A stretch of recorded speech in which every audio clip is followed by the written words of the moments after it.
what's going on today, YouTube? Welcome back to your favorite cyclist YouTube channel. This week we're talking about successful parts to a 1x setup on your bike. But before we get into today's video, if you're new to my channel, make sure you head down below, hit that subscribe button for me. If you already are subscribed, make sure that little bell icon right next to that is checked off. That way you get notified every time I upload. That way you don't miss any of this awesome cycling content we got on this channel. So we're talking about a successful 1x setup today and what components you need to make it a good setup. And we're talking specifically about mountain bikes today. Sorry road guys, we're not talking about you. Sorry gravel guys, we're not talking about you. We're talking mountain bikes. So I have made tons of videos all about 1x setups and whether a 1x setup is better than a 3x and what the differences are. And I'll post one of those down below, and that really shows the difference between the ratios of a 1x setup and a 3x setup and what kind of differences they make and whether a 1x setup might be the best option for you or whether it's a good option for you yourselves. We did a whole bunch of math in that video and we made it all try to make sense on how gears actually work. So check that out if you want to learn more. I'll have a link down below. But we're talking about what you need to make a successful 1x setup. So what is a 1x setup? We'll start off with that. So 1x setup essentially means you have one chainring on the front. That's where the 1x comes from. And then you have however many gears back on your rear wheel on your cassette. That's going to be a 1x setup. So you'll hear some people call it a 1x9, 1x10, 1x11, whatever that may be. In my case, I have a 1x9. And what that second number is how many gears are on the back of your bike. So on my cassette, I have 9 total gears. If they have 10, it's a 1x10. That's how you make that that's how that all makes sense. That's what those numbers actually mean to you. So what are the main struggles that people might have with a 1x setup? Number one is going to be chain retention, keeping the chain on. That's going to be the biggest issue that people have with a 1x setup. And we're going to talk mainly about those. Those are the main components you're going to need to make sure you have in place to make sure you don't have to deal with the chain retention and your chain dropping. You don't have to deal with that at all. Everything's going to run nice and smoothly. So number one you're going to need is going to be a nice narrow wide chainring on the front of your bike. Now a narrow wide chainring is going to be exactly like it says. So for the teeth on that chainring, it's pretty much going to go from a narrow tooth to a wide tooth to a narrow tooth to a wide tooth all the way around there. And what that's going to do is help with chain retention staying on. If you're looking at a normal chainring, it's going to be very narrow. It's going to have just the same size teeth all the way around. And what that's going to do is allow the chain to move side to side and potentially allow that chain to drop off of the chainring.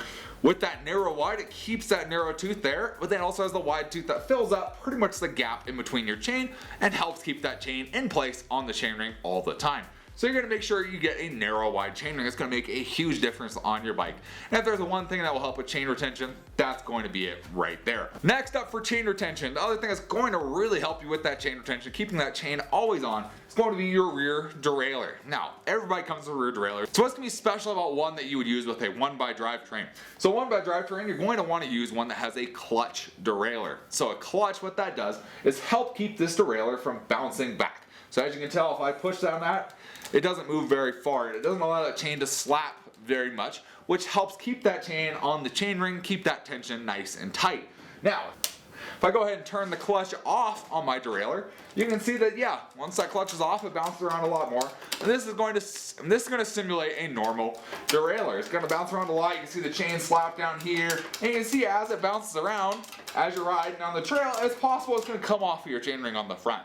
So that's going to be the big reason you want a clutch derailleur. Very simple, it has an extra little lever on there. That's the easiest way to know. You'll see a little lever or a switch on their derailleur, and that's going to tell you have a clutch derailleur, which allows you to turn that clutch on and off. Of course, when you're riding, you're generally going to want that clutch on, so you get that nice chain retention there, and don't have your chain bouncing around and jumping off like it will on just a normal derailleur. So those are going to be the two major parts that help with chain retention.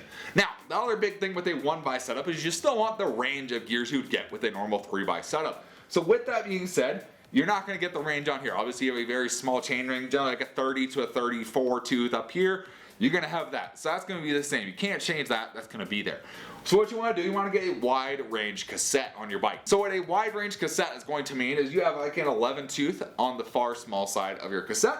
And then on the back, you're going to have a very large cog on the back. So in my case, I believe this is a 44 tooth on the back of here. So the rear gear back here is actually larger than my chainring. That's going to allow you to have that wide range of ratios while only having a very small setup here. Now, what's the benefit of going for like a 10, what's the benefit for going with a 10 speed or an 11 speed? So with one of those, that's a higher gear count, you're going to notice a less of a gap between the gear jumps. So with a 9 speed in my case, there's a pretty big jump. Once you get about halfway up the cassette, there's some pretty big jumps between the gears.